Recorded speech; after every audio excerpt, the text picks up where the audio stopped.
हाँ, मोहम्मद अरबी सल्लल्लाहु ताला अलैहि वसल्लम का वफादार जो होगा, अरे शेर तो मैदानों में लड़े जाते हैं, मुकाबला होगा तो मैदानों में मुकाबला होता है। यूं नहीं होता कि नाहक कोई भी रास्ता चलने वाले की जान ले ली जाए और उसको कहा जाए कि ये जिहाद है, ये जंग है, ये बदला है, ये इंतकाम है। हरगिज नहीं। मैं सख्त मजम्मत करता हूं ऐसे तमाम गतिविधियों का। कोई भी नौजवान इस तरह की हरकतों में मुलव्विस होता है तो जानते हैं इसका नुकसान कितना लंबा होता है, कितना लंबा नुकसान होता है। उन सालिमों ने जो कुछ भी किया, चंद महीनों पहले कश्मीर में जो हुआ था, पहलगाम में चुन चुन करके जिन लोगों को मार दिया गया था, वो जो सैरो सियाहत के लिए गए थे वो किसके दुश्मन थे? किसके दुश्मन थे? जिनको उन्होंने पकड़ पकड़ करके नाम पूछ करके मारा, वो किसके दुश्मन थे? क्या इस्लाम के दुश्मन थे, मुसलमानों के दुश्मन थे, या तुम्हारे कुरान हदीस किसी की दुश्मनी की थी जिनको पकड़ के मारा गया? क्या इस्लाम में इस बात की इजाजत है कि कहीं पर भी कोई घूमने आए और उसको मार दिया जाए?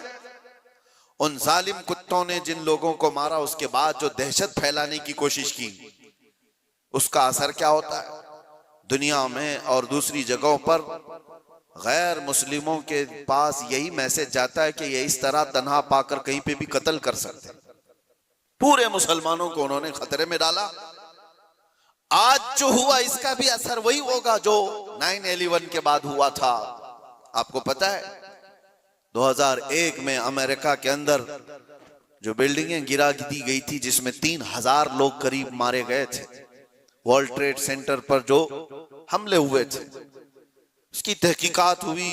उसके बाद फिर कई सालों के बाद अफगानिस्तान से जिम्मेदारी कबूल की एक जमात ने कि इसको हमने किया, लेकिन उसका असर क्या हुआ जानते हैं?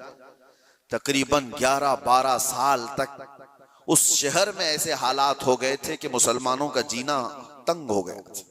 कोई देखना नहीं चाहता था किया किसने, लेकिन कसूर भर कौन रहा?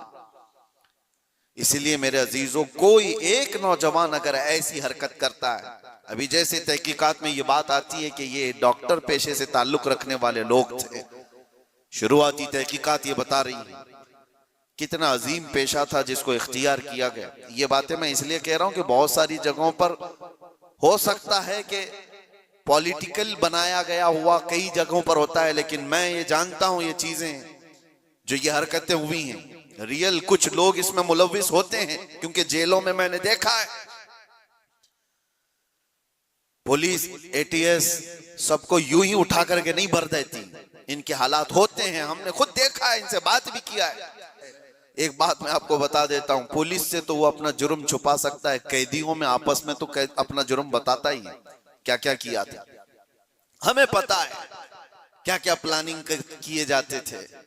पहले हम भी यही समझते थे कि ये सारा का सारा फेक होता है, मुसलमानों को फंसाने के लिए किया जाता है। नहीं, सब फेक नहीं होता, कुछ मुलव्विस होते हैं, प्लानिंग में इस तरह के शरीक होते हैं। अब मैं नहीं जानता कि वो किस तरह के मुसलमान हैं जो इन चीजों में मुलव्विस हो जाते हैं, उनको कौन डाइवर्ट करता है, कौन फंडिंग करता है। ये सब हुकूमत के और डिपार्टमेंट के काम है कि इन लोगों को अमन को नुकसान पहुंचाने वाली ऐसी हर चीज को वो रोकें। इसका असर अब क्या होगा? क्या हमारे बच्चे जो डॉक्टर बनना चाहते हैं वो किसी भी कॉलेज या यूनिवर्सिटी में जाएं तो क्या उनको शक की नजर से नहीं देखा जाएगा? ये भी डॉक्टर बन करके कहीं ऐसा ब्लास्ट तो नहीं करना चाहता? उन जालिम कुत्तों ने अपनी हरकतों से कितने बच्चों की जिंदगी को दांव पे लगाया है, और फायदा किसका किया है? किसका फायदा किया? मैं महसूस करता हूं मेरे अजीजों, ये अगर इस्लाम का नाम लेकर के या बदला लेने की बात करके इस तरह की हरकत करते हैं तो आपको अंदाजा है कल अगर उस इलाके में मैं होता या आप भी होते तो भी उड़ गए होते ना, मर गए होते हैं। उन्होंने किसी को नहीं देखा है कि चलने वाला कौन है, क्या है। क्या यही इस्लामी जंगों का निजाम है? क्या ये रसूलुल्लाह सल्लल्लाहु ताला अलैहि वसल्लम की तालीमात का कोई एक हिस्सा है? सुनो, मेरे आका सल्लल्लाहु ताला अलैहि वसल्लम प्रॉपर जंग में भी जब भेजते थे तब भी सहाबा को फरमाते थे, रास्ता चलते हुए कोई बैठा हुआ आदमी हो तो उसकी तरफ तलवार नहीं उठाना।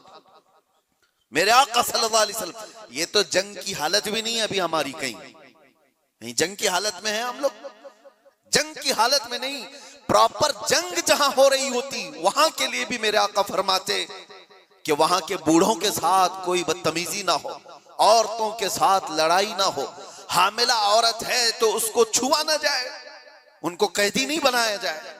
और ये तो छोड़े, नबी पाक सल्लल्लाहु अलैहि वसल्लम अपने सहाबा को जब भेजते तो ये भी तालीम देते कि जिस इलाके में जा रहे हो उनकी जो भी इबादत गाह है, इबादत गाह को तोड़ फोड़ नहीं करोगे, वहां के दरख्तों के पत्ते नहीं उखाड़ोगे, जो तुमको मारने की कोशिश किया उसके साथ तुम्हारी लड़ाई होगी। ये निजाम था। और यहां बैठे बैठे किसी को उड़ा देना, इस्लाम से कोई, मेरी इन बातों को कुछ लोगों तक मुझे पता है पहुंचती होंगी और वो शिद्दत पसंदी में कहते हैं कि शायद ये भी यहाँ की मसलहत पसंदी और हिकमत पसंदी के एतबार से बात कर रहे होंगे। हमको ये सारी मसलहत पसंदी की जरूरत भी नहीं, हम किसी की जी हुजूरी करने के लिए बात नहीं कर रहे हैं, हम बात इसलिए कर रहे हैं कि मेरे दीन पर जब कभी धब्बा लगने की सूरत आए तो हम चीख करके बोलेंगे, चाहे वो हमारे अंदर मौजूद कोई मुनाफिक हो उसको भी पकड़ करके हम बेनकाब करेंगे कि इसका ताल्लुक मेरे मुस्तफा की जात से हो ही नहीं सकता।